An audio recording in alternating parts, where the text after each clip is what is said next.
Hi students, welcome back to our channel achieve excellence in commerce by Mansi Javeri. So आज हम statistics में question paper number 1 उसका section B जो है वो सॉल्व करने वाले हैं। बहुत ही इजी है, कैसे लर्न रखना है, कैसे प्रेजेंट करना है, वो सारी चीज आज सीखेंगे। बोर्ड एग्जामिनेशन में आप सारी चीजें कैसे लिख सकते हो वो मैं अच्छी तरीके से आज आपको सिखाऊंगी। चलिए तो स्टार्ट करेंगे क्वेश्चन नंबर 1।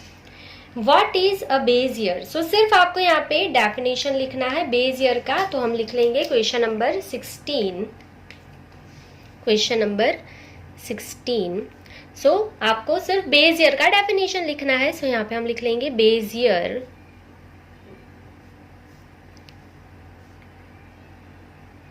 चल बेस ईयर किसे बोलेंगे? तो जो भी आपका कोई भी आइटम है उसका प्राइस है ना, उसको आप पास्ट के किसी भी साल के साथ कंपेयर करोगे ना, तो वो पास्ट का जो भी साल लिया है आपने कंपैरिजन के लिए, वो साल आपका बेस ईयर होता है। ये हमने सीखा है इंडेक्स नंबर में, ठीक है।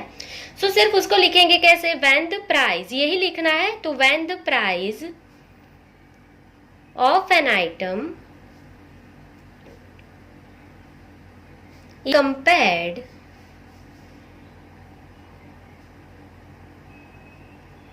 with the price of the same item, some specific or fixed year of the past, then that specific year is called the base year। तो डीपली हमने पूरा एक्सप्लेनेशन सीखा ही है इंडेक्स नंबर में। बेस ईयर किसे कहते हैं, करंट ईयर किसे कहते हैं, पूरा हमने सीखा है। तो बेस ईयर का मतलब क्या है? तो जो भी आप प्राइस लो, किसी भी आइटम की प्राइस ले रहे हो ना, उसको आपको कंपेयर करना है with the price of same item in some specific fixed, मतलब specific मतलब fixed year of the past, then that specific year, जो भी आपने year लिया है उसे हम base year कहते हैं। क्लियर? चलिए तो ये आपका क्वेश्चन नंबर 16 कंप्लीट हो गया है। नेक्स्ट देखेंगे question number 17। If the value of n in bracket n square minus 1 is 6 times the value of summation of d square, then what is the value of r? तो आपको r find करना है। तो यहाँ पे जो दिया है वो लिखते जाएंगे क्वेश्चन नंबर 17। चलिए आपको क्या दिया है? n in bracket n square minus 1 is 6 times the value of summation of d square। Submission of d square की ये जो वैल्यू है उससे ये वाली जो वैल्यू है वो 6 टाइम है। अगर ये 6 टाइम है ऑलरेडी, तो आपको इसके मल्टीप्लाई में भी 6 करना पड़ेगा। देखो ये 6 टाइम है, आपको यहाँ पे 6 टाइम लिखना पड़ेगा, तो बीच में इज इक्वल्स टू हो जाएगा। ठीक है, ये ऑलरेडी 6 टाइम है, बीच में इज इक्वल्स टू करना है, तो यहाँ पे भी 6 लिख दोगे ना, तो ये हो जाएगा इक्वल। समझ में आया? ये तो ऑलरेडी 6 टाइम है ही, यहाँ पे 6 लिखोगे तो बीच में इज इक्वल्स टू आ जाएगा। समझ गए? चलो तो ये हो गया। अभी आगे क्या बोला है? आपको फाइंड क्या करना है? आर फाइंड करना है। तो आर का फॉर्मूला आपको आता है, r is equals to 1 minus 6 summation of d square upon n in bracket n square minus 1। ये हमारा फॉर्मूला है। तो सिंपली करना क्या है? Is equals to 1 minus 6 summation of d square divide by n in bracket n square minus 1। वो क्या है? 6 सबमिशन ऑफ डी स्क्वायर है, तो दोनों कट हो गया, तो 1 माइनस ये दोनों कट हो गया, तो क्या बचेगा? 1 बचेगा, 0 मत लिख देना। सो 1 माइनस 1, आंसर इज 0। सो आपका आंसर क्या है 17 में? 0। बहुत ही सिंपल था। चलिए कंप्लीट हो गया है question number 17। Next number 18, state the linear regression model. तो आपको यहाँ पे सिर्फ लिनियर रिग्रेशन मॉडल लिख लेना है। सो यहाँ पे लिख लेंगे number 18। So the linear regression model is, the linear regression model is of the form। So आपका लिनियर रिग्रेशन मॉडल सबको ही आता है। y is equals to alpha plus beta x plus u, and u जो है वो हमारा क्या है? यहाँ पे एरर का वेरिएबल होता है। ठीक है, एंड अल्फा बीटा हमारे क्या होते हैं? कांस्टेंट होते हैं। सो यहाँ पे हम लिख लेंगे where alpha and beta are constant and u is, अच्छे से लर्न रखना, u जो है वो हमारा एरर वेरिएबल है, एरर वेरिएबल। सो ये पूरा लिखने से आपको 1 मार्क मिलेगा। ठीक है, तो ये हमारा हो गया regression model. Next number 19, what is meant by analysis of time series. So analysis of time series की डेफिनेशन लिखना है यहाँ पे। सो यहाँ पे हम लिख लेंगे number 19, analysis of time series.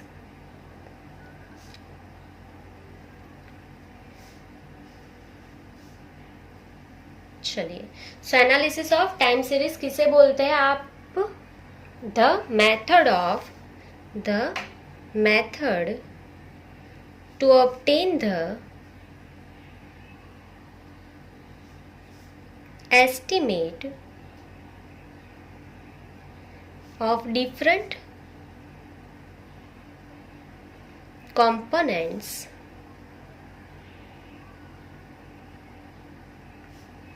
of a time series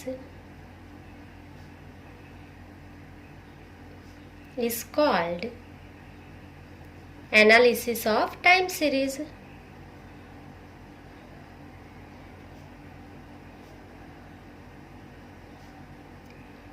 देखो, तो ये हमने 4th लेसन में सीखा ही है। एनालिसिस ऑफ टाइम सीरीज किसे कहते हैं? तो then the method to obtain the estimate of different components. Word आपका क्या आना चाहिए? The method of obtain the estimate of different components of a time series is called analysis of time series. बहुत ही सिंपल है, number 19। चलिए, उसके बाद number 20, draw the Venn diagram for a minus b the difference of event A and B. तो आपको यहाँ पे वेन डायग्राम ड्रॉ करना है a माइनस बी के लिए। तो यहाँ पे हम लिख लेंगे नंबर 20, तो यहाँ पे लिख लेंगे Venn diagram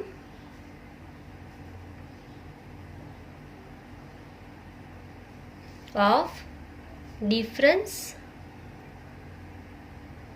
of event A and B.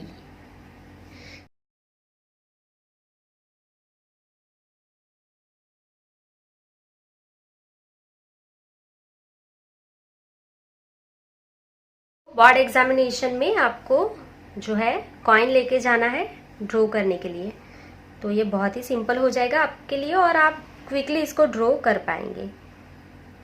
So coin से ये जल्दी हो जाता है।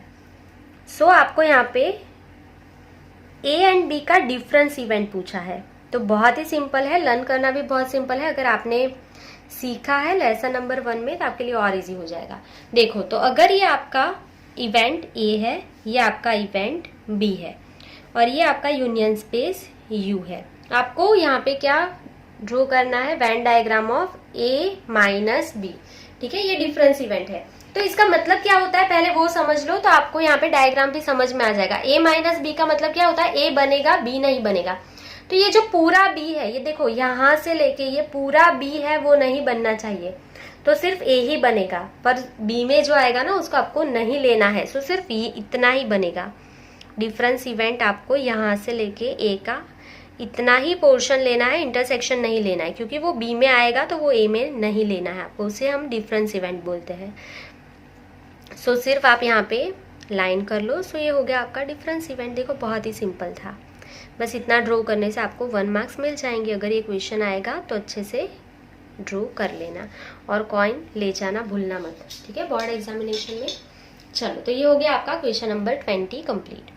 Now question number 21, state the formula for the probability of occurrence of at least 1 event out of 3 event A B and C. तो देखो, आपको यहाँ पे लॉ ऑफ एडिशन पूछा है ए बी एंड सी के लिए, तो लॉ ऑफ एडिशन आपको आता ही है, फॉर्मूला ही लिखना है सिंपली हमें यहाँ पे। तो लिख लेंगे number 21, occurrence of at least 1 event out of 3 event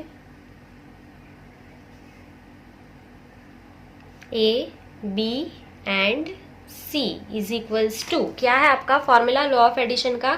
P of A union B union C is equals to, देखो बहुत ही सिंपल वे में लर्न हो जाएगा। अगर आपको नहीं पता है लॉ ऑफ एडिशन 3 इवेंट के लिए, तो क्या होगा, पहले देखो event A B and C तीनों का पहले टोटल कर लो। सो P of A plus P of B plus P of C, ठीक है।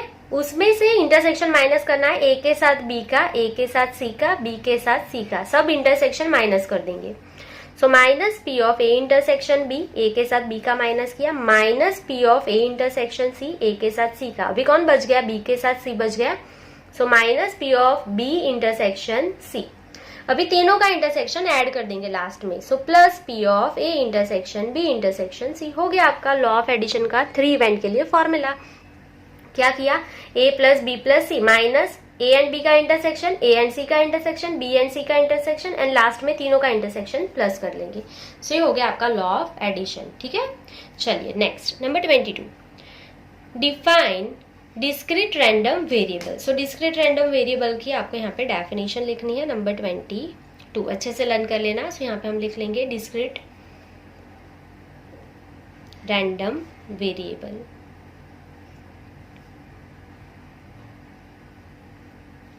सो जिसको आप काउंट कर सकते हो ना वो डिस्क्रीट रैंडम वेरिएबल होगा। सिर्फ क्या लर्न रखना है, जिसको आप काउंट कर सकते हो, ठीक है। चलिए तो आपका डेफिनेशन क्या बनेगा यहाँ पे, random variable x, random variable x which can assume a finite or countable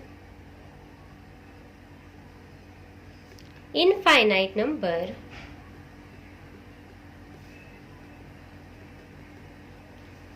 of values in the set R of real numbers is called discrete random variable.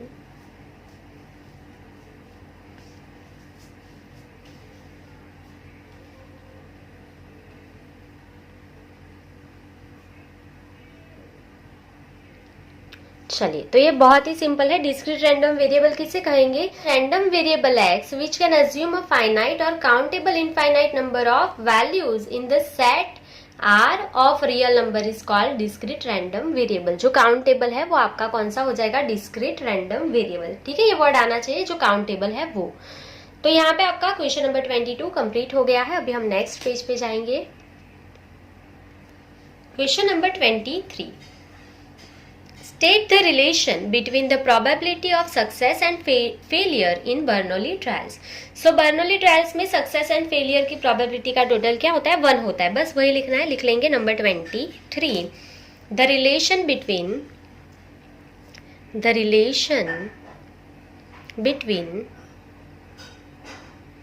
the probability of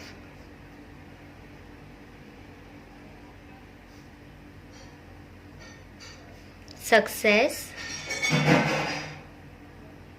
and failure in Bernoulli trials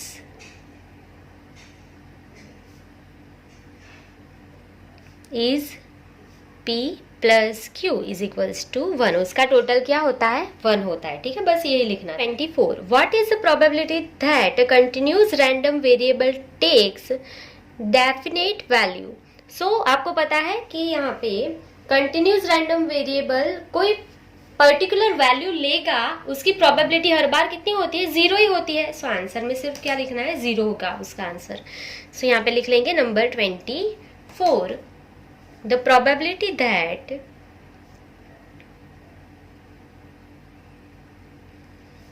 a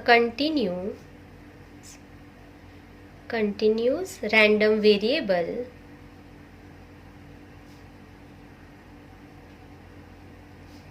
take the finite value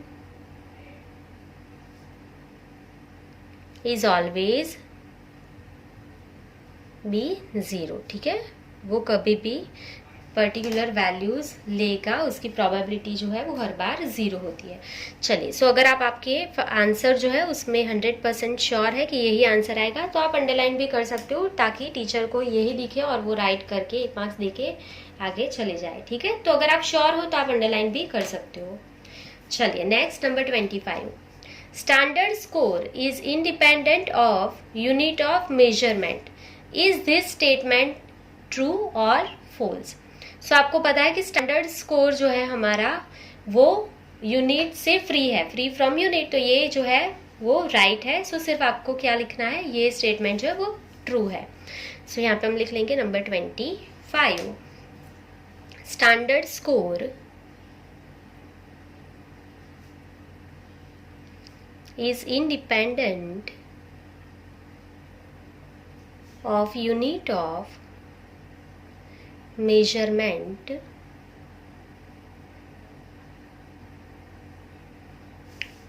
it is a true statement।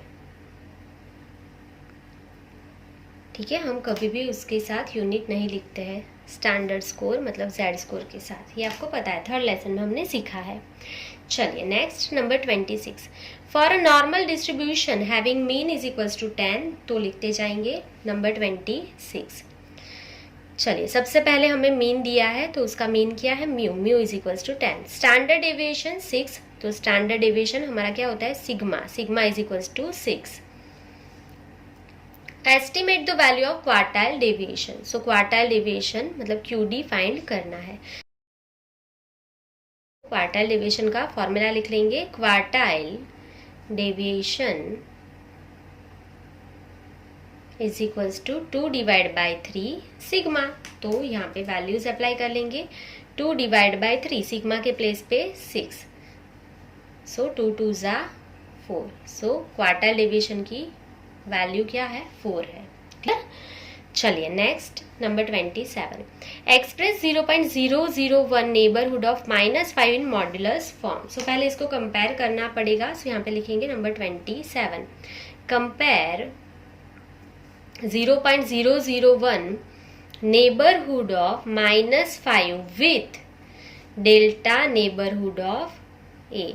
ठीक है, delta neighbourhood of ए होता है, तो ये आपको पता ही है। So we get delta is equals to, जो पहला होगा वो डेल्टा होगा, डेल्टा क्या है 0.001 and A is equals to -5। So delta मिल गया आपको, ए मिल गया। सो अभी आपको कौन सा फॉर्म फाइंड करना है, यहाँ पे मॉड्यूलस फॉर्म। सो यहाँ पे हम लिख लेंगे modulus form is equals to modulus of x minus A is less than delta. So यहाँ पे वैल्यूज अप्लाई कर लेंगे, is equals to modulus of x minus -5 is less than 0.001। So ये माइनस माइनस प्लस हो जाएगा, modulus of x plus 5 is less than 0.001, ये आपका answer. सो ये भी बहुत सिंपल था। चलिए next, number 28, express modulus of 2x is less then 1/2 in interval form. तो इसको आपको इंटरवल फॉर्म में यहाँ पे दिखाना है, पर पहले देखो यहाँ पे नंबर 28 में आपको दिया गया है modulus of 2x is less then 1/2, ऐसा दिया है। पर आपको पता है आपका फॉर्मूला क्या है, modulus of x minus A is less than delta. यहाँ पे आप देख सकते हो हमने लिखा ही है। सो ये फॉर्म में लाने के लिए आपको क्या करना पड़ेगा, 2x माइनस ए के प्लेस पे कुछ भी नहीं है तो 0 इज लेस देन 1/2, ये लिख सकते हैं। सो देयरफॉर अभी देखो x यहाँ पे अकेला है, x के साथ मल्टीप्लाई में कुछ नहीं होना चाहिए, यहाँ पे मल्टीप्लाई में 2 है तो ये यहाँ पे चला जाएगा। सो 2 2 जा क्या हो जाएगा यहाँ पे 4, तो ये x ही लिखेंगे। यहाँ पे x minus 0 is less than 1/4, तो देखो यहाँ पे आपको ये फॉर्म में मिल गया है x minus A less than delta. तो अभी इसे आप कंपेयर कर सकते हो। ठीक है, सो यहाँ पे अब हम लिख सकते हैं compare modulus of x minus 0 is less than 1/4 with modulus of x minus A less than delta. We get a is equals to, A के प्लेस पे क्या है 0 एंड डेल्टा के प्लेस पे क्या है 1/4, मिल गया। तो अभी आपको सिर्फ इंटरवल फॉर्म में आंसर देना है। सो यहाँ पे हम लिख लेंगे इंटरवल फॉर्म क्या है आपका interval form, a minus delta a plus delta. ये 1 मार्क्स का क्वेश्चन है तो यहाँ पे लिखेंगे नहीं, putting a is equal to 0 delta 1/4 ये सब नहीं लिखेंगे, 1 मार्क्स का है इसके लिए। अगर ये 2 मार्क्स का रहता तो पूरा लिखते। सो डायरेक्ट आंसर लिखेंगे 0 minus 1/4 and 0 plus 1/4। So answer is minus 1/4 and plus 1/4। सो ये आपको मिल गया इंटरवल फॉर्म। क्लियर। चलिए next number 29, what are the stationary points of a function? So what are the stationary points of a function, मतलब function के stationery points क्या होते हैं। तो यहाँ पे हम लिख लेंगे number 29, the points where maximum or minimum value occur are known as stationary point